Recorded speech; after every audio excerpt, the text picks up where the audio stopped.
Yeah, I didn't want to start this off with, the usual stuff. I saw a LiDAR tutorial from 2004 where it was actually LiDAR for dummies, and I was like, whoa, that graduate student had some nerve. I would never do that, of course, because you're all very, very smart, cool people that are here on your own free will learning stuff.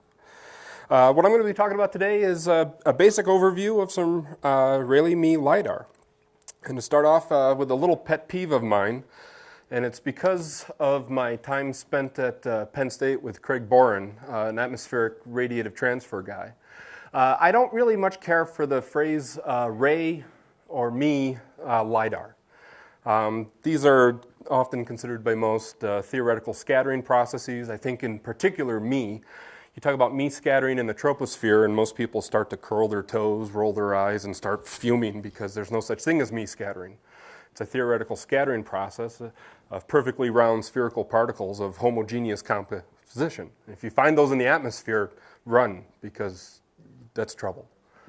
So I like to think about what's actually doing the scattering. In this case, I like to just stick with molecular aerosol LiDAR. Molecules in the atmosphere, primarily N2O2, CO2, and aerosol, pretty much everything else. We like to think of these guys as those little cloud particles hanging around, but certainly the definitions can be much more restrictive if you want to get into it. This is a really dark picture of a little laser beam hitting a palm tree. So this isn't a LiDAR system, I hope, because the return on this isn't going to be so good, especially from middle atmospheric return. The reason that you're seeing this beam go and hit the palm tree is because, well, you're getting scatter from the molecules and aerosols along this optical path. And it's that scatter that is the crux of the molecular aerosol LiDAR system. So a little outline of my talk. I'll probably won't follow it, but I like to put it up there just in case. These early systems, Xinchao and I actually agreed on the first system for LiDAR. I'm happy to see we referenced the same person. I've been in talks where this one is not referenced. It was good old spotlights. You take a big beam of light and shine it up in the atmosphere and put a receiver nearby. By scanning along the transmitted beam, you can get reflected photons reflected from the molecules and aerosols in the air. And this was developed in 1937. This was used, for example, over Great Britain for the planes flying over. It wasn't a LiDAR application. It was trying to blind the bombers going over. But, we always talk about, radar got its real heyday in World War II. I would argue that LiDAR also got its heyday in World War II with the start of some of these spotlight-type LiDAR systems. And you can go to Walmart and buy one of these and set up your own little spotlight LiDAR system. It's a good time. Looking at the Lidar equation that Xinchao went over, you would think in first principles that, well, if we're dealing with molecular aerosol LiDAR, we've got a lot of this molecular aerosol stuff floating around. Certainly more than we have sodium or iron nearby. We've got a lot of this atmosphere. N2 is everywhere. All right, it's all through the atmosphere.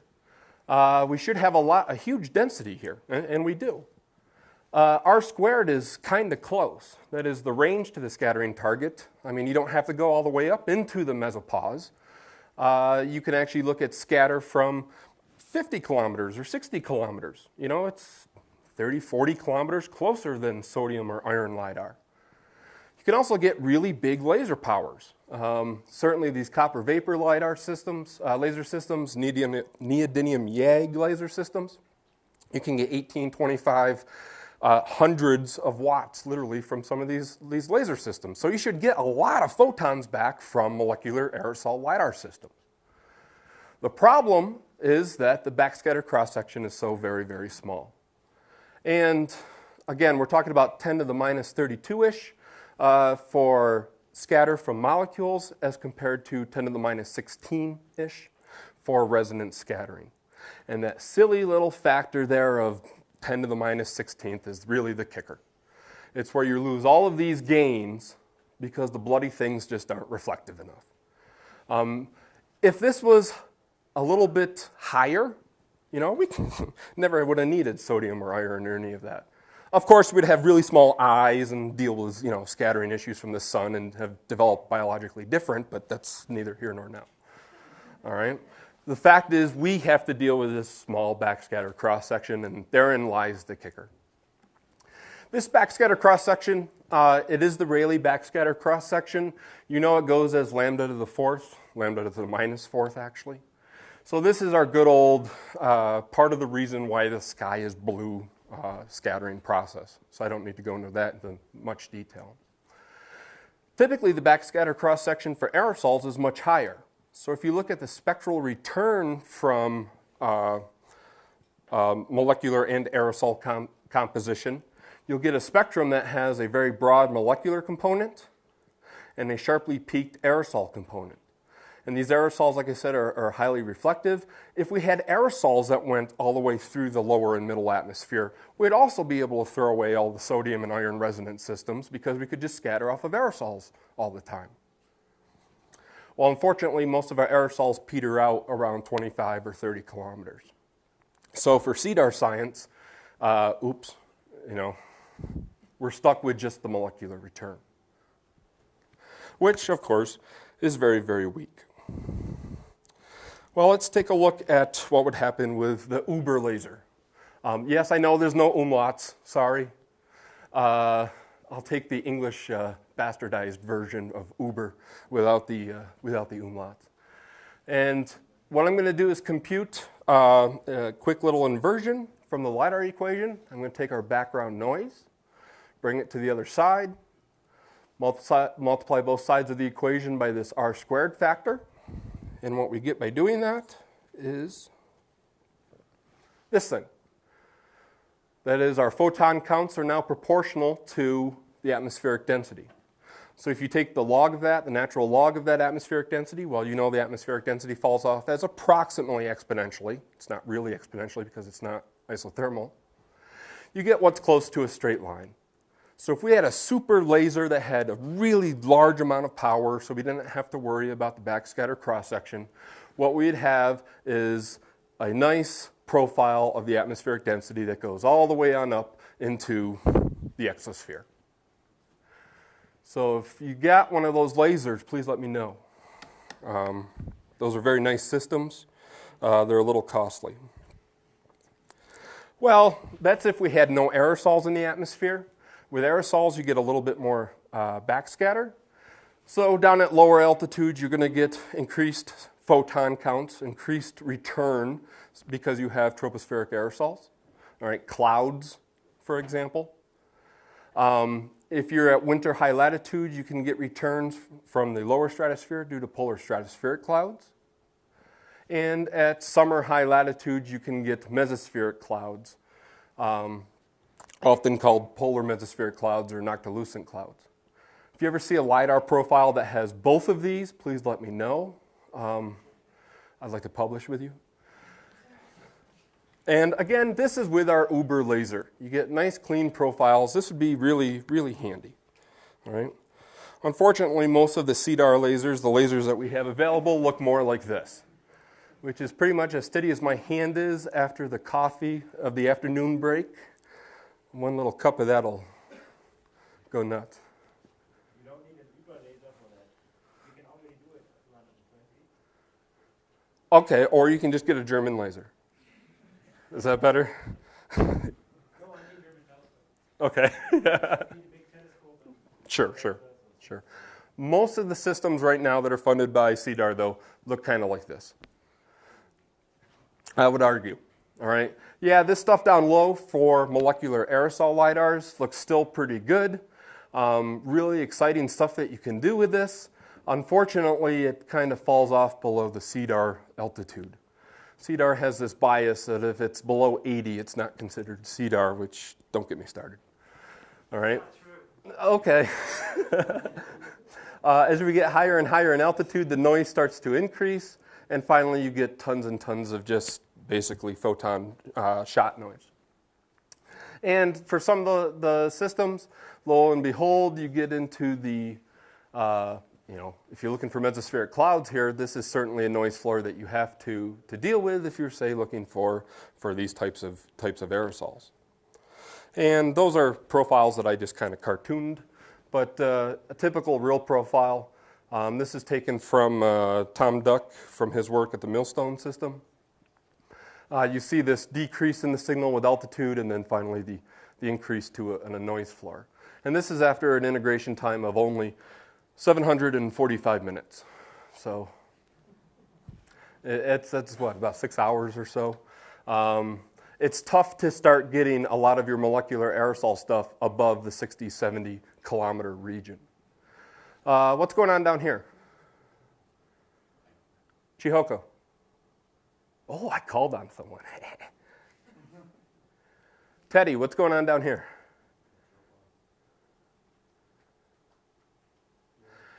Yeah, something's going on down here. It's either your transmitter or receiver aren't sharing fields of view, or you're blanking the PMT.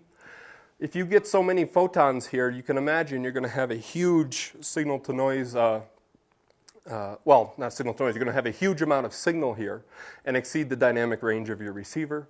So this is why in many of these different LiDAR profiles that you'll see, there's this drop-off. No, the atmosphere isn't doing this. Don't flee. It's just simply because of the receiver electronics. You're trying to save your system from actually being overwhelmed and going nonlinear. So again, depending on how the transmitter receiver are set up, depending on what type of blanking you're doing, seeing this drop-off is very common and normal, again, to save the electronics. Some of the molecular aerosol LiDAR systems out there, these are systems that I would argue are historically associated with Cedar, NSF funding, and I could be completely wrong here. Guys, please correct me. There was dedicated Rayleigh, molecular aerosol LiDAR systems at University of Illinois at Urbana-Champaign throughout the 80s and early 90s. Throughout the 80s and 90s, I know there was some dedicated Rayleigh systems at Arecibo. Today, that is within the past, maybe a couple of years ago. There's certainly the molecular aerosol system at Utah State, the Soundstrom Rayleigh LiDAR system, and the thank you, system hosted by the University of Alaska Fairbanks at the Poker Flat Research Range. How's that? Perfect. Okay. But there are a lot more coming on in the past year. Fundamentally, any of the resonance LiDAR systems can do a molecular aerosol scattering also. Minutes? I've been up here 20 minutes? Wow. Anyway, there's more coming on the next year. Simple system. Laser transmitter, turning mirror, goes out, scatters off of the atmosphere. That's up here by the projector. Comes through the telescope, goes through a turning mirror, interference filter, so you only look at that specific wavelength. Hits PMT. By timing the firing of the laser and the counting in your PMT through some type of a scaler, you go ahead and you get range-resolved photons back. It doesn't get much simpler than that for some of these molecular aerosol systems. And this is really as simple as it can get for a LiDAR system. Nothing fancy here with your laser, nothing fancy here with your receiver. It's a single channel, single wavelength type receiver. And some typical LiDAR data. This stuff happens to be tropospheric in nature. But again, what a lot of these systems do, because of the very high signal-to-noise ratios at the lower altitudes, you can look at cloud properties, aerosol layers, things like that very, very well. For middle atmospheric work, what you can do is dig into some of the parameters which are more applicable to the actual Cedar Science Steering Committee. Cedar Science emphasis, community, thank you. Some of these are looking at the relative density perturbations. If you take your relative density array that you've calculated from before in your inversion, you can look at perturbations about some mean value and look at structures in those relative perturbations and actually infer both observed periods and vertical wavelengths of those gravity waves. And then you can also convert that into some other gravity wave parameters like the potential energy of the actual gravity wave. Using the technique of combining the ideal gas law with hydrostatic balance, you can come up with an equation for temperature. I personally prefer the approach by Hoshikorn and Shanin because it works in the log of the atmospheric density, which is a little bit easier numerically to integrate in altitude. There is another approach, the approach that Zhenchao showed, that has the integration of the density just as an exponential function. And you know that integrating exponentials can induce bias in that integration. So you have to be a little bit careful with that other approach. Typically what you need for this is a seed temperature up top, and you usually pick that guess temperature from climatology. And then you start integrating down via this equation. And within about 10 kilometers or so, the temperatures start to converge to the true measured atmospheric temperature. And then you throw away this top 10 kilometers or so because it's influenced by that initial seed temperature. So by just measuring this atmospheric density, this relative density, you can actually convert that photon count into an absolute temperature. And with that, you can start doing all sorts of different science. Looking at time evolution of temperatures, for example, during sudden stratospheric warmings. Looking at mesospheric inversion layers. Here's one from Rich Collins at high latitudes at Poker Flat. Mesospheric inversion layers from John Merriweather. You can record these temperatures in NDSC, the Network for the Detection of Stratospheric Change network. You can study things like the mesospheric inversion layers, QBO, SAO, looking at tides, planetary waves, polar vortex coupling, just by using these absolute temperatures, et cetera, et cetera, et cetera. Certainly long-term change. You can do lots of this with just the temperature measurements. And this gets into all of the other different geophysics you can get into with a molecular LiDAR system. Certainly the temperature, as we've displayed here, but also looking at the mesospheric cloud structure, polar stratospheric cloud structure, and gravity wave propagation up into the upper mesosphere. Some of the current challenges in molecular aerosol LiDAR are, first of all, getting enough photons. If you want to get higher and higher altitudes to get closer and closer to the Cedar area, well, what you want to do is somehow either get the Uber laser or get a really big telescope to collect bigger photons. Well, not bigger photons, more photons. They're all about the same size. They're about that big. All right. So the push for these bigger telescopes for higher and higher altitudes. The other push, as has been mentioned, is for daytime observations. One way to do this is using low rep rates. The lower your rep rate, the less your receiver is open to be saturated with solar noise.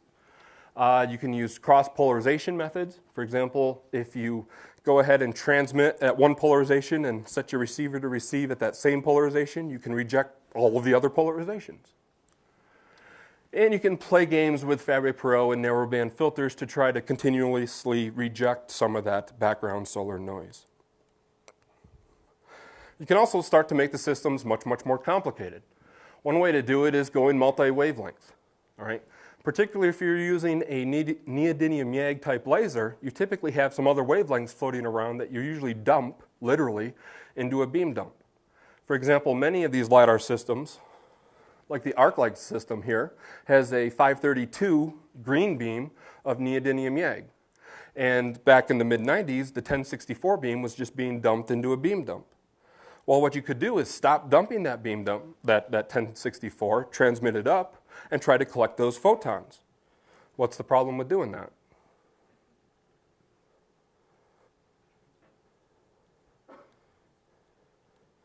You guys must be weird in school. The problem is that you need another photon, another channel with a different interference filter in order to separate the 532 from the 1064 photons. So you also have to upgrade your receiver. And you certainly have to be careful with the analysis, and there's a number of details there. You can do the same thing with dual polarization type measurements. The nice thing about YAGs is, again, they're typically linearly polarized, and you can go ahead and switch the polarization. So again, you can go ahead and look at what is the return from one polarization compared to the next polarization, and this gives you some type of information on the shape of the actual scatterer. In this case, for aerosols, it'll tell you how circularly symmetric that actual aerosol scatter is. And finally, the holy grail, really, of the molecular aerosol LiDAR is to get the winds, which, as you know, one of the base state parameters, you're already measuring temperature. It's time to get the winds. Why is this so hard? Well, a lot of people say it isn't. It's really easy. Look it. You've got all these aerosols here, and this is a very clear change. Oh, wait a minute. That's only for those LiDAR folk that work below 30 kilometers. Remember, above 30 kilometers, you don't have this aerosol return. What you have is a very small shift of a very broad Rayleigh signal. And measuring that small shift is experimentally very difficult to do and has been a challenge for the LiDAR community. The most popular technique is the edge technique. I put quotes around it only because it goes by like 12 different names depending on who you ask. This is an example, I think, of what most people would call the double edge technique, where you have basically a filter cutting through your spectral return. Right, in this case, it's a spectral return on the aerosol and molecular. And by looking at the number of photons you get back from one side to the other side, you can determine what the relative shift of that return is, which is then proportional to the winds. If you have questions on this, ask the guy in the back with his hand up, because he's the expert at it and had some fantastic measurements shown in the poster. All right. The other technique, which hasn't received as much attention, is the spectrally scanning receiver. Here, what you do is you actually take Fabry-Perot and get a full spectrum of the actual return signal, put it into a circle-to-line integrating optic, or a Clio optic, to convert it from a bullseye pattern into a straight line, and image that onto a CCD chip, and let the chip streak. This gives you then height-resolved information of the actual spectra, which you can then take and do all sorts of fancy, nice inversions with, doing curve-fitting type techniques.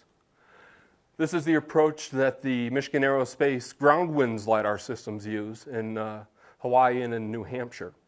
And they've seen return up to about 30 kilometers, winds up to about 30 kilometers for this, but their funding is primarily tropospheric in nature.